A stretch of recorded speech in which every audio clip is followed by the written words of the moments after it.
Welcome, guys, to our first online class. This is Algebra 1, Lesson 32. It's on significant digits and scientific notation.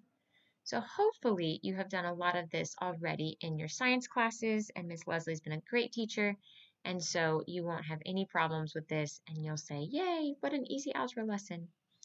But we're going to go through it the way that your algebra book would, and then hopefully you'll find this lesson pretty easy to go through. I will still do an online help session, so look for the time for that if you want to get on live and be in that help session to ask questions, or if you can't get on at the same time, then just send me those questions via email is best, and I will do those in the video. Okay, so first we have accuracy versus precision. Accuracy is how close you get to the reality of what you are trying to measure. And then precision describes the reality of your measurement. So that's more of the how many significant digits you use. It tells how precise you are measuring. So accuracy would be like if you're using a rope versus you're using a tape measure. And precision would be how many of those little lines in the tape measure that you are actually measuring. Are you rounding off to the nearest inch? Are you using all of these 16th measurements in between? Are you even estimating between those 16th measurements to get something more precise? So again, precision is more of the significant digits that you use. That's telling us how precise you are.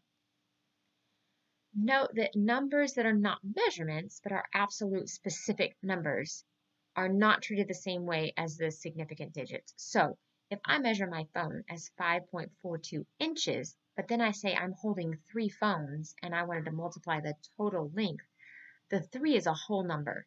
There's no estimation in that. I'm not holding part of a phone. I'm holding 3 whole phones. And so 3 is not going to describe the precision. It's not going to really count in our significant digits because there was no estimation in that number. So generally, we're only using significant digit rules when we are making measurements. Okay, so here are the rules, and these should all be on your note sheet, so just fill in any blanks or make some notes along the way. So all non-zero numbers are significant digits. And then we have the question of when is 0 significant? If the 0 is between 2 other numbers, 2 non-zero numbers, then it's significant. So I like to refer to that as an in-between 0. If the 0 is a placeholder, which means that it's between the decimal point and the number, it is not significant. So that is generally when we have something like 300. If we didn't have those zeros, we would have 3. But 300, these are placeholders. They're just holding the empty spots. And so they are not significant.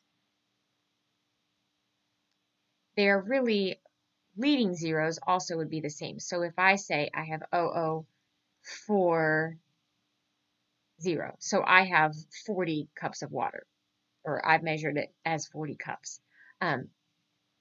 None of these are actually significant digits because they're leading zeros or trailing zeros that are to the left of the decimal. So they are to the left of the decimal.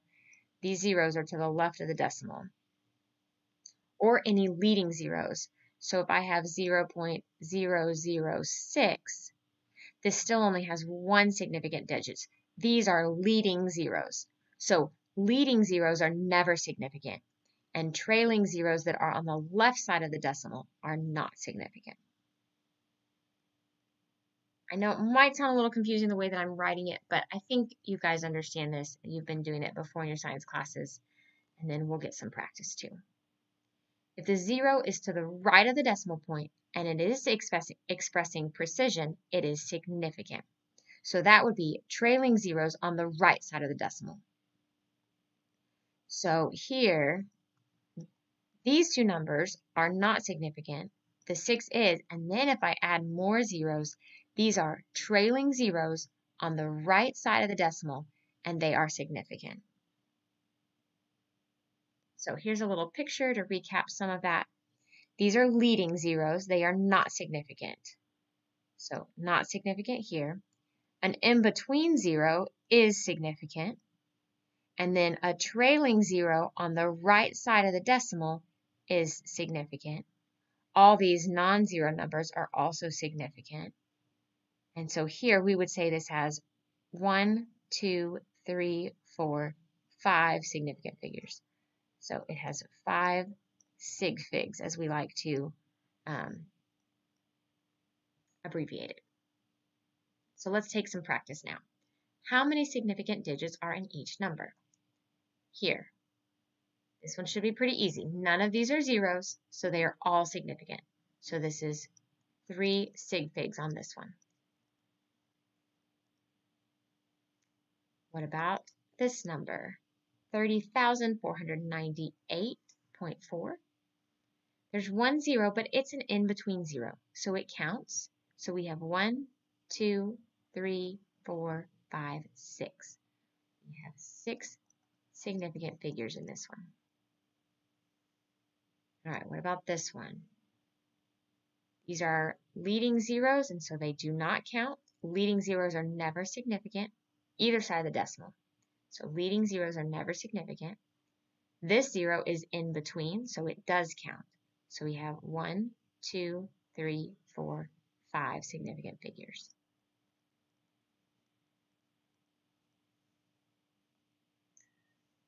This one, this is a trailing zero on the right side of the decimal. So it is a significant figure. This one is an in-between zero, so it is significant. So we have 1, 2, 3, 4, 5, 6. This one has 6 significant figures, or significant digits, referred to in your book also.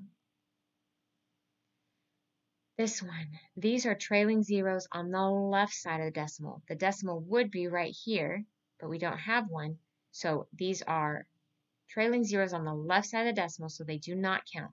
So this one is only 1 significant figure. One more example. This leading zero does not count. These trailing zeros are on the right side of the decimal, so they do count. So we have 1, 2, 3, 4. So this one is 4 significant figures. And unlike in class, this is a video, so if I go too fast, you can pause it and go back and look up what I said. So let's move on to the rules once we have the significant figures, what we do with them in addition and subtraction. So in addition and subtraction, the answer can only be as accurate as the least precise component of the problem.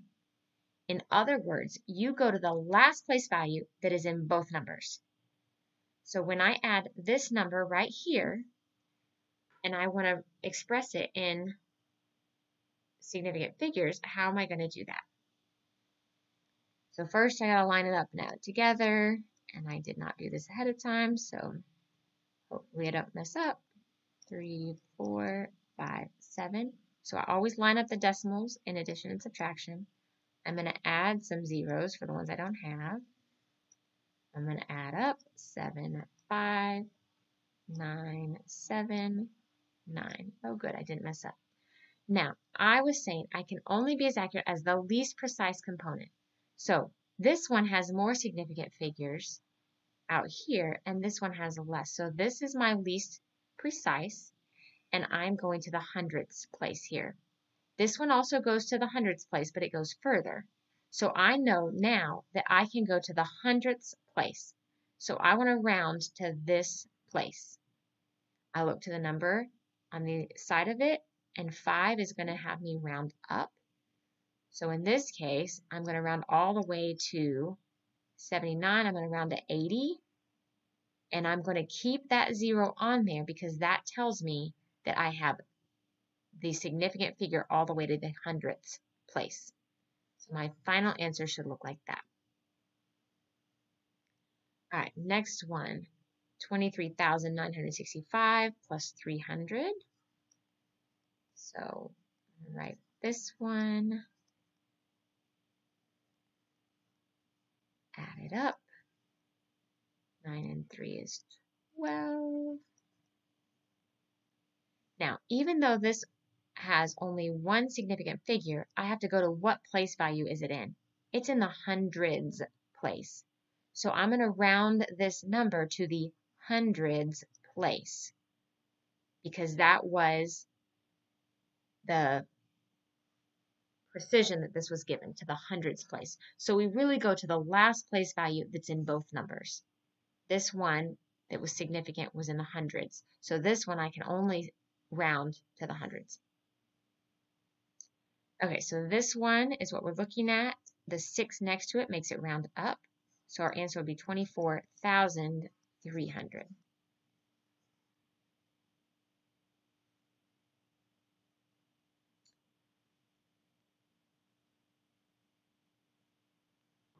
Okay, now in multiplication and division. For these operations, it's the actual number of significant digits in each number that is the key for figuring out what our final answer and how many digits it needs to be. So which of your numbers has the fewest significant digits? That is the number of significant digits that your answer should have, no matter the place value that that is. So in addition and subtraction, it was all about the place value spot. And in multiplication and division, it's all about the number of significant digits. If one of your factors is a whole number, not a measurement, we do not count it in determining significant figures. So back to my example at the beginning, if I want to find the length of 3 phones that are 5.42 inches long, I'm going to multiply 3 times 5.42, and then I'm going to go ahead and use all 3 significant digits that my measurement component had. The 3 of having one significant digit does not count at all. So in the end, when I multiply these together, I'm going to need 3 significant digits. So just to work this out, 3 times 5.42 is equal to 16.26. But I need 3 significant digits no matter where they are. So I'm going to take 1, 2, 3, and I'm going to round it off right here on my third significant digit.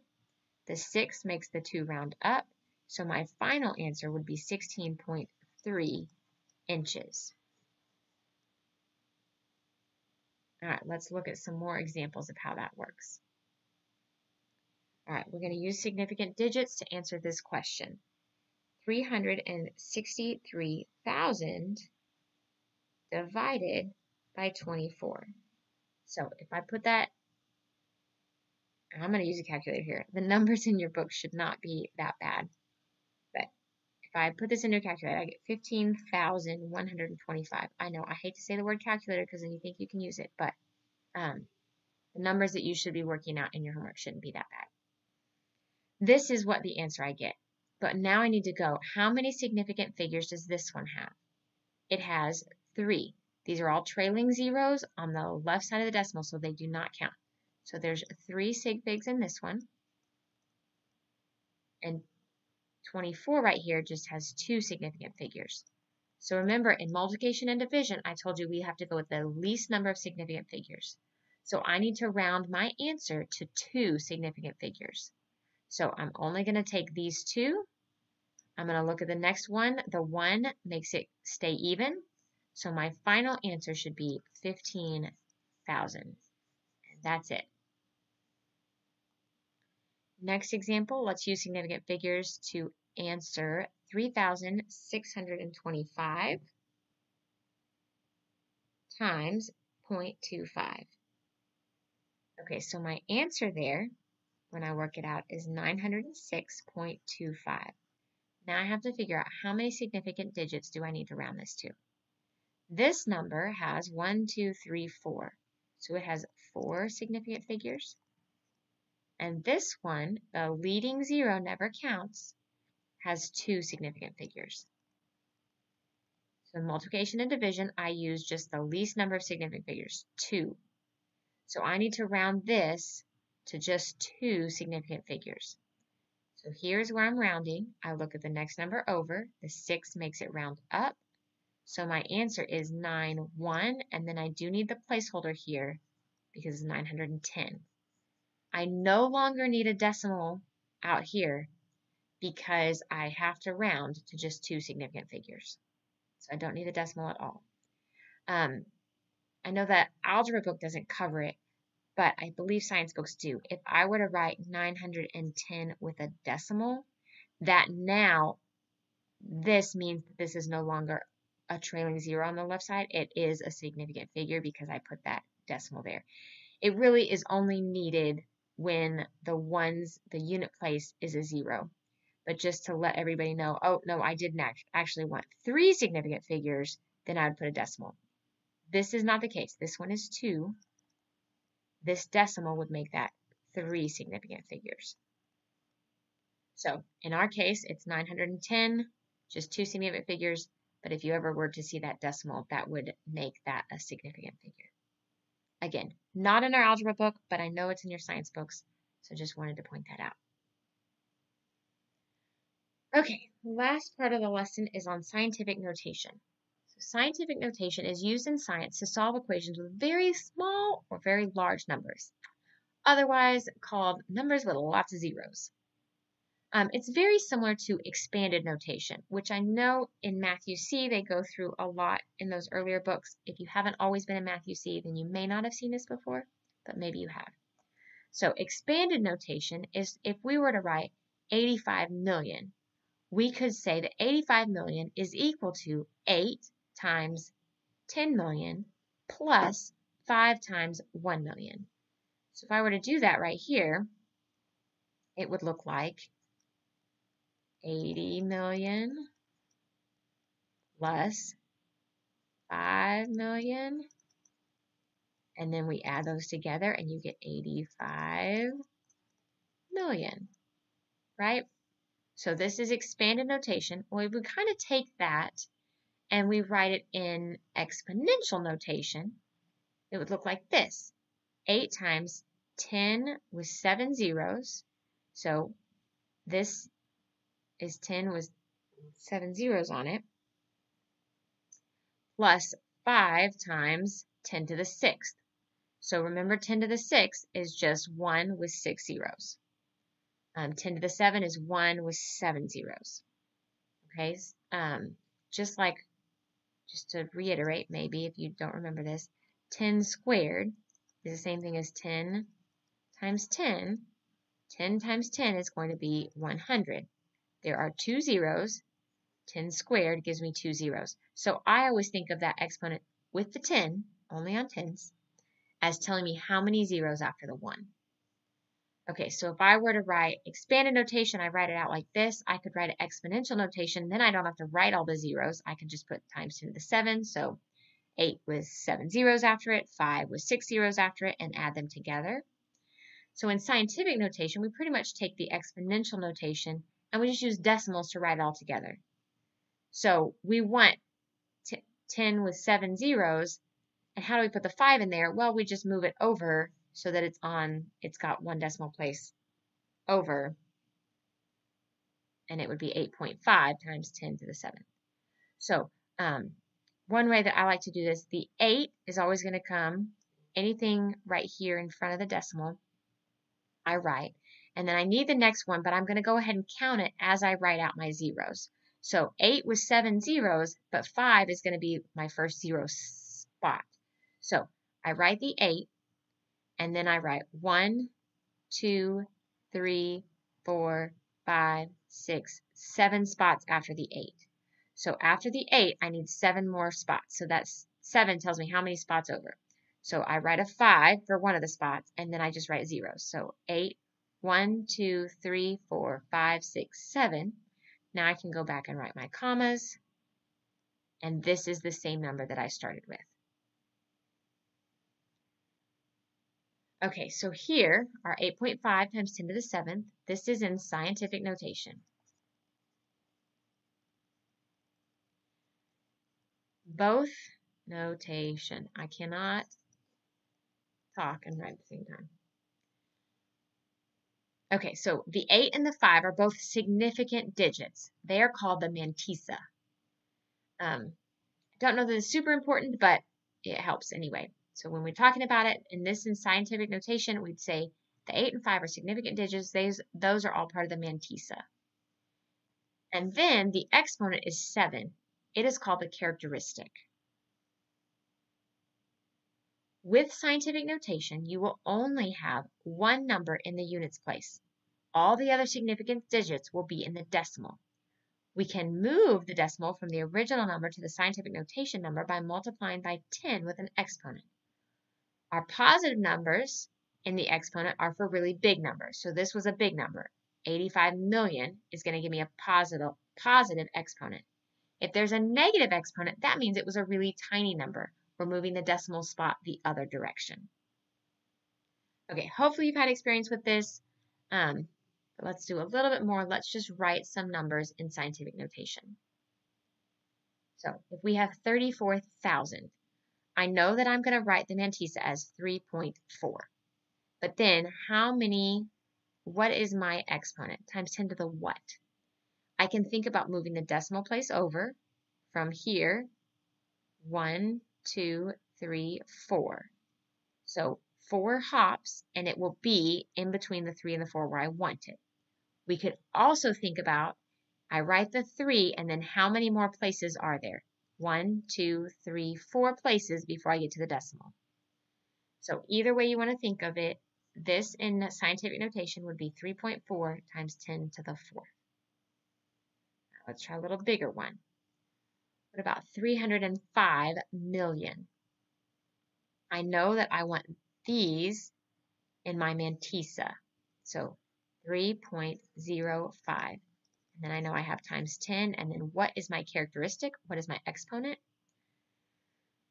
I'm going to start the other way this time. So 3 is on the left side of my decimal. So how many numbers are on the right of this decimal is how many I need to put in the exponent. So how many place values over did I move? 1, 2, 3, 4, 5, 6, 7, 8. The other way you can think of it is moving the decimal over. So if my decimal is here, how many times did I have to move it to get it in that 3.05 spot? 1, 2, 3, 4, 5, 6, 7, 8. So I had to move it 8 spots. So that's where my 8 comes from. Now this one, I'm moving the other way. Remember I said if it was a really tiny number, then I should have a negative exponent. So I know that I want my mantissa to have one number in the unit spot, the 4, and then any other numbers go behind it. So 4.5. And then I'm going to see how far I have to move the decimal to get it right here. 1, 2, 3, 4. So times 10, and I went the other way, so it's a negative 4.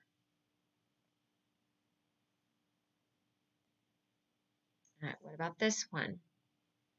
I know that it's 1.02, and then how much do I have to move over the decimal? 1, 2, 3 spots, times 10 to the 3rd.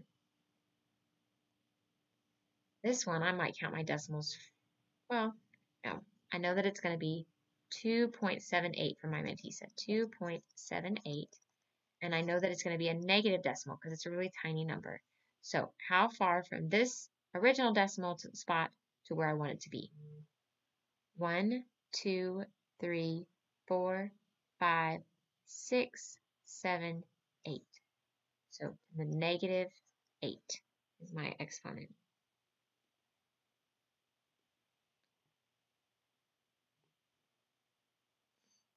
All right, so now what about when we're computing, when we're doing multiplication or division with scientific notation?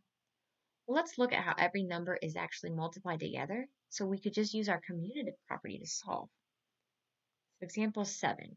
If I have 9.3 times 10 to the 7th, that's one number in scientific notation, multiplied by 8.2 times 10 to the 4th, another number in scientific notation. I can just rearrange these. I can move these together, and I can move these together. They're all multiplied, really. There's a multiplication symbol here. And so I can use my commutative property to rearrange them.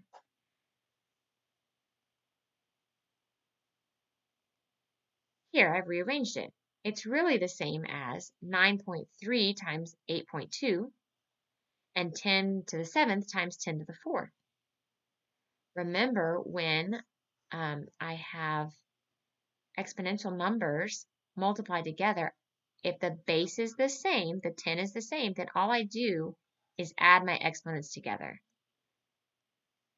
So 9.3 times 8.2 gives me 76.26, and then 10 to the 7th times 10 to the 4th is 10 to the 11th.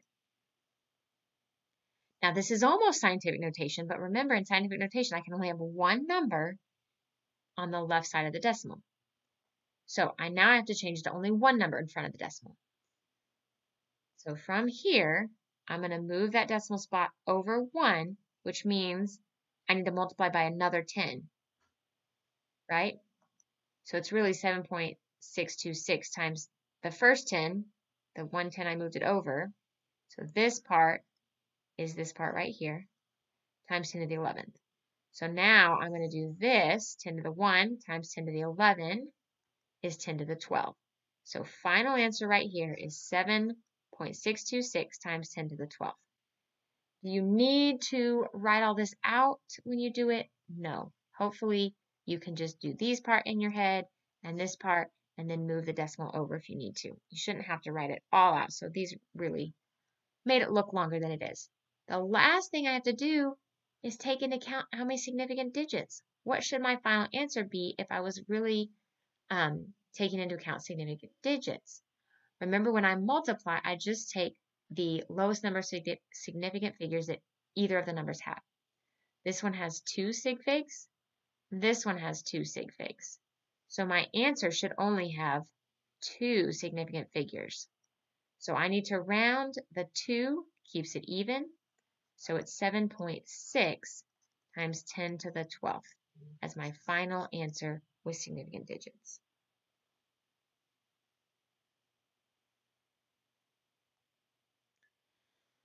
Okay, if I compute within scientific notation and express my answer with the appropriate amount of significant digits, here is my first problem. 203 million times 0.0034. So I'm going to change these into scientific notation. This one is 2.03 times 10, and how many did I move over? From here, 1, 2, 3, 4, 5, 6, 7, 8. So 10 to the 8th, multiplied by 3.4 times 10 to the negative 1, 2, 3. Moved it over 3. So 2.03 times 3.4 is equal to 6.902. And then I do my tens. 10 to the 8th times 10 to the negative 3. I add my exponents together, so 8 plus negative 3 is going to give me a positive 5. I don't have to move the decimal over because I'm just with one spot before the decimal. But I do need to take into account significant figures. So this one had 3 sig figs, much easier to see when you put it in scientific notation. And this one has 2 sig figs. So I need to go with just 2 sig figs for my answer. So I round here, this 0 rounds even. So my final answer is 6.9 times 10 to the 5th. Okay, next example. 687,000 divided by 0.025. So 6.87 times 10 to the what? 1, 2, 3, 4, 5.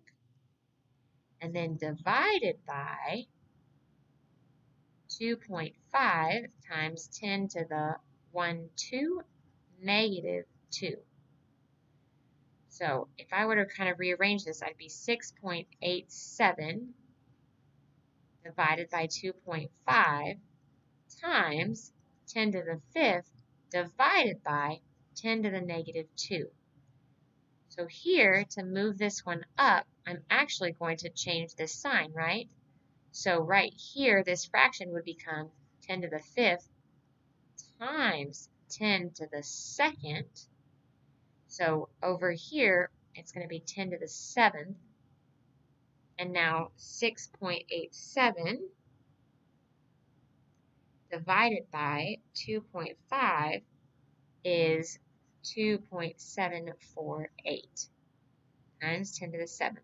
So my number got bigger when I divided by a decimal.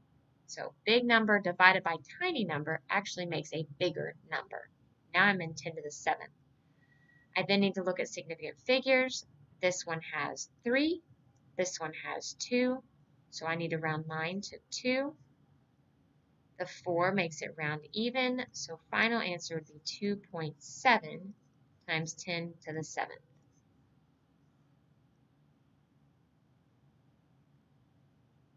All right, last slide. You cannot use these methods for addition and subtraction within scientific notation. So for addition and subtraction, you first have to have both numbers with the same characteristic, the same exponent, to be able to add or subtract. Once you have the answer in exponential form, you can then put the number into scientific notation once you add it. So some people, if they're adding, subtracting, may just want to write out the zeros so you can line up the decimals, and that's fine. So in this case, 3.4 times 10 to the 4th. How do I go backwards? I know I have a 3 and a 4. Now the decimal was here. I want to move it 4 spots. So 1, 2, 3, 4. In every bubble, I want to put a 0. Every bubble that's empty. So this plus 9.1, from here I move it over 1, 2, 3. So my decimal's there, and I put a bubble in I put a 0 in every empty bowl, I guess. So then I can line them up 34000 plus 0019 001 13 carries 4. So 43100, and then I'm going to move it back to scientific notation. So I move it over 1, 2, 3, 4 to get it right here. 4.31 times 10 to the 4th. And I'm going to be looking over here, what is the last place that both of them had a significant figure? It was actually in this spot right here. This one does not have a significant figure, so I can't count the 1. That's more significant figures than the other number had. So I'm going to be stopping at these two. So in the end, it's 4.3 times 10 to the 4th. So final answer is that right there. Okay, hopefully this video was helpful and you've learned a lot. And if you have any questions, you can email me or you can get online when we're doing our tutorial session later in the week. So good luck, and I hope you have a good day.